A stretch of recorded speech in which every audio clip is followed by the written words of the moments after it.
कैसे हनुमान नागपाश में बंध गए थे? किस लिए? कैसे बंध गए थे हनुमान नागपाश में? क्यों बांध दिया रावण ने उनको? नागपाश फेंका, ब्रह्मास्त्र फेंका, नागपाश में बांध दिया, हनुमान चुपचाप बंध गए। क्या उसका विरोध नहीं कर सकते थे? क्षमता तो थी, लेकिन उस आते हुए बाण के ऊपर बैठे हुए गुरु का सम्मान करके अपनी शक्ति को दबा दिया।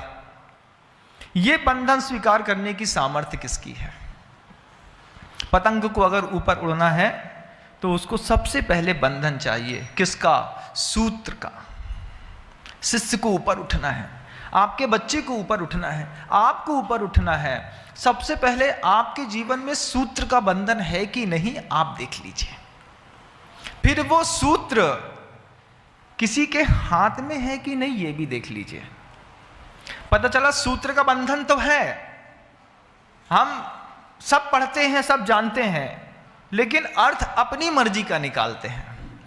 बहुत बड़ा वर्ग है दुनिया में बंधुओं ऐसा भी जो सूत्र के बंधन के साथ ऊपर उड़ता हुआ दिखाई देता है, लेकिन जब उससे पूछते हैं कि सूत्र किसके हाथ में थमा है तो मूल में एक भी दिगंबर गुरु दिखाई नहीं देते और नाम दिगंबर गुरु का लेता है। नाम लेगा दिगंबर गुरु का, हम कुंद कुंद के अनुनायी हैं, अर्थ निकालेगा अपनी मर्जी का। कैसा अर्थ निकालेगा? मैं आपको एक उदाहरण बताता हूं। रात्रि भोजन के त्याग संबंधी व्यवस्था एक लिखी, पुरुषार्थ सिद्धि उपाय का एक उदाहरण है। 137वीं 38वीं शायद कारिका होगी पुरुषार्थ सिद्धि उपाय में। उन्होंने क्या मर्जी का अर्थ निकाला है देखो।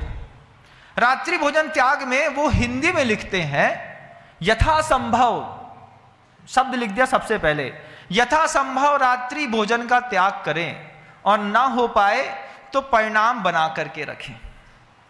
क्या सप्तम प्रतिमा में रात्रि भोजन के त्याग की यह व्यवस्था है कि यथासंभव? नहीं, पुरुषार्थ पूर्वक जितना त्याग कर सकते हैं आपको करना है, दोनों संबंधी, आहार संबंधी और स्पर्शन इंद्रिय संबंधी भी। लेकिन उन्होंने एक अपना अर्थ निकाला। सूत्र तो पकड़ा है, लेकिन सूत्र किसी के हाथ में पकड़ाए नहीं और आसमान में उड़ना चाहता है। ऐसे में किसी शिष्य का विकास नहीं होता। शिष्य स्वयं गिरता है और उस गिरे हुए शिष्य के साथ वो सूत्र भी गिरता है। आचार्य कहते हैं नीचे पतंगबाज के हाथ में सूत्र हो, उस सूत्र के उस सूत्र पर, उस छोर पर शिष्य या पतंग खड़ी हो और पतंगबाज अगर ठुमका लगाता हो तब जाकर के आसमान में पतंग उड़ती है। सबसे पहले क्या चाहिए पतंग को? क्या चाहिए? बंधन चाहिए। बंधन किसका नाम है? समर्पण का नाम बंधन है बंधुओं। और वो समर्पण क्या है?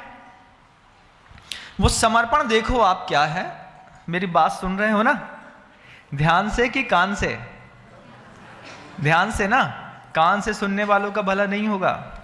बच्चे हो, बूढ़े हो, जवान हो, चाहे 40 साल का हो, चाहे 50 साल का, कान से सुनोगे तो कभी भला नहीं होगा। ध्यान से सुनना इस बात को। समर्पण की क्या परिभाषा है? समर्पित व्यक्ति को, मुख माटी की पहले 2 पंक्तियां कहता हूं। समर्पण के बाद समर्पित की बड़ी बड़ी परीक्षाएं होंगी।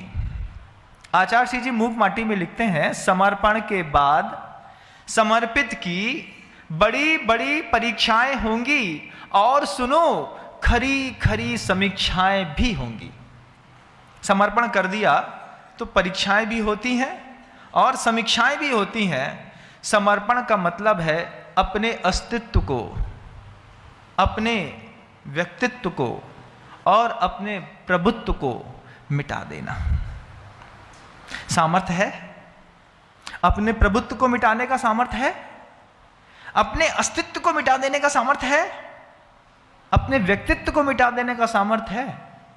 अगर नहीं है, महाराज के सामने खड़े होने के बाद महाराज ने कुछ बात कही और तुम तमा गए, अपने व्यक्तित्व को मिटाने का सामर्थ्य नहीं है, अपने अस्तित्व को मिटाने का सामर्थ्य नहीं है, अभी तुम्हारा अपने व्यक्तित्व को, अपने प्रभुत्व को मिटाने का भी सामर्थ्य नहीं है।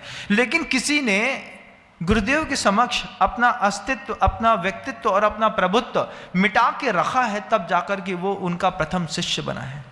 आचार्य भगवंत के हाथ से दीक्षित ज्येष्ठ और श्रेष्ठ मुनिराज श्री समय सागर जी महाराज जिनका पवित्र चातुर्मास इस नगरी को कराने का सौभाग्य मिला, उन महाराज के साथ इस समर्पण की परिभाषा आप देखिए क्या है।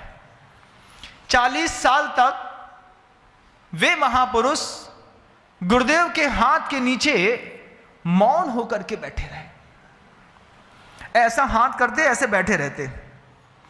लोग क्या शंका करते थे, लोग कहते थे कि आचार्य सिंह जी के ये जो बड़े वाले शिष्य हैं ना, जो उनके छोटे भाई हैं, इनसे कुछ आता जाता नहीं है, आता जाता नहीं है, इसलिए मौन रहते हैं। और इसीलिए गुरु जी उनको अपने संग में रखे हुए हैं, क्योंकि कुछ आता जाता नहीं है। कभी उनके प्रवचन दुनिया में किसी ने नहीं सुने, किसी ने उनके तत्वार्थ सूत्र का व्याख्यान नहीं सुना, किसी ने उनके मुख से ओम शांति के अलावा एक शब्द नहीं सुना। आप लोगों के पास जब तक गुरुदेव मुनिराज श्री समय सागर जी महाराज नहीं आए थे, 40 साल तक उस शिष्य ने अपने गुरु के सामने जिस तरीके का समर्पण करके अपने अस्तित्व को, अपने व्यक्तित्व को और अपने प्रभुत्व को मिटा करके रखा, तब जाकर के वो निर्यापक समर ज्येष्ठ और श्रेष्ठ मुनिराज के रूप में स्थापित हुए। और इस अस्तित्व, व्यक्तित्व और प्रभुत्व को मिटाने वाले उस शख्स की खासियत देखो आप, क्या खासियत है महाराज, कि आप देख लो कि उस एक पतंग के सहारे कितनी पतंगे उड़ रही हैं। ये जितनी पतंगे आपको मंच में दिख रही हैं, जितनी पतंगे अभी वो संभाल के रखे हैं, आज 110 से ज्यादा मुनिराज और 160 से ज्यादा आर्यिकाओं में अगर किसी ने उनको उड़ान देने का साहस किया है, तो उस पहली पतंग के समर्पण ने आचार्य सिंह जी ने धीरे से कहा, भक्ति पाठ, अलाप पद्धति और तत्वार्थ सूत्र, बस इतना छोड़ा, जैन सिद्धांत प्रवेश का देख लेना, कह करके छोड़ दिया। अब वो नियमित 1.5 घंटा रोज पढ़ाते हैं। लोगों को लगता है मौन रहते हैं इसलिए कि कुछ आता नहीं है। जब वो बाहर आए, गुरुदेव ने अपने आभा मंडल से उन व्यक्तित्व को जब बाहर विस्थापित किया, तो दुनिया उनकी देशना देख करके दंग है। उनके प्रवचनों के उद्बोधन, उनके वैराग्य, उनका संवेग देख करके दुनिया दंग है। आज हर आदमी बिना कहे कहता है कि चाहे तीर्थंकर महावीर हो, या आचार्य श्री विद्यासागर जी महाराज हो, या फिर मुनिराज श्री समय सागर जी महाराज हो, बात एक ही है। ये एक ही बात कैसे पैदा हुई? कैसे? समर्पण से। 40 साल तक अपने प्रभुत्व की शक्ति को मिटा करके गुरुदेव के चरणों में मौन बैठ जाना बहुत बड़ी बात होती है। अपने अस्तित्व को, जवानी में जब इतना ज्ञान आ गया था, गुरुदेव के साथ रहने के बाद 5-7 सालों में समय सागर जी महाराज ने करीब करीब सब सीख लिया था। जब सब सीख लेने के बाद कोई ज्ञानी शांत कैसे बैठ सकता है? क्यों? क्योंकि उनको सिखा दिया समर्पण दुनिया में सबसे बड़ी चीज है। गुरुदेव इस बात को कहते हैं, साधना बहुत सरल है, समर्पण बहुत कठिन होता है। केशलोंज करना, हरि का त्याग करना, अल्टरनेटिव उपवास करना, 2 माह में केशलोंज करना, उग्र गर्मी में दिन के 1:30 बजे से लेकर के 5 बजे तक विहार करना, इस तरीके की हर साधना सरल है। मासोपवास करना, तन को सुखाना, आतापनादि तहना, बनवास जाना, व्यर्थ है श्रवण के बिन साम्य बाना। समता नहीं है। साधना सरल है बंधुओं, जिसको कठिन समझते हो, उससे कठिन है समर्पण। उस समर्पण को करने का जिनको सौभाग्य मिला, कितने साल, 1 साल, 2 साल, 3 साल, 4 साल, कितने साल, 40 साल तक चुप बैठ करके ऐसे बैठे रहे जैसे कुछ नहीं आता। पहली बार डोंगरगढ़ में गुरुदेव ने कहा, तत्वार्थ सूत्र की कक्षा लगा लो, मेरा स्वास्थ्य ठीक नहीं है। 2011 में जब पहली बार गुरुदेव के मुख से, जब गुरुदेव अस्वस्थ थे, तो उनको देशना देने के लिए मौका दिया। जब देशना महाराज श्री ने अपने मुख से तत्वार्थ सूत्र का प्रवाहित किया, तो क्या जनता, क्या दुनिया के लोग, स्वयं गुरुदेव इतना मुग्ध हो गए कि मेरी पतंग इतनी अच्छी उड़ती है आसमान में, इतनी अच्छी उड़ाते हैं वो मेरी पतंग। और प्रत्येक दिन की देशना, गुरुदेव अस्वस्थ थे लेकिन ध्यान से सुनते थे कि कैसा बोलते हैं, प्रस्तुतिकरण का तरीका कैसा है, उन शब्दों में सौम्यता कितनी है, सौष्ठव कितना है, प्रौढ़ता कितनी है, शब्द का गांभीर्य कितना है, सब चीज परख ली। उसके बाद गुरुदेव ने कहा कि साधना इतनी फलवती हो गई है कि इस फल को पेड़ में लटके रहने की कोई जरूरत नहीं है। तब जाकर के जनता के बीच में रखा है। आज भले वो निर्यापक श्रवण के रूप में इस दुनिया में जाने जाते हैं, लेकिन सारे मुनिराजों के दिल में तो आचार्यों जैसा स्थान उनको प्राप्त है बंधुओं। वो एक ऐसे महानतम पद पर विराजमान है, उनके समर्पण की कोई क्या तुलना करेगा।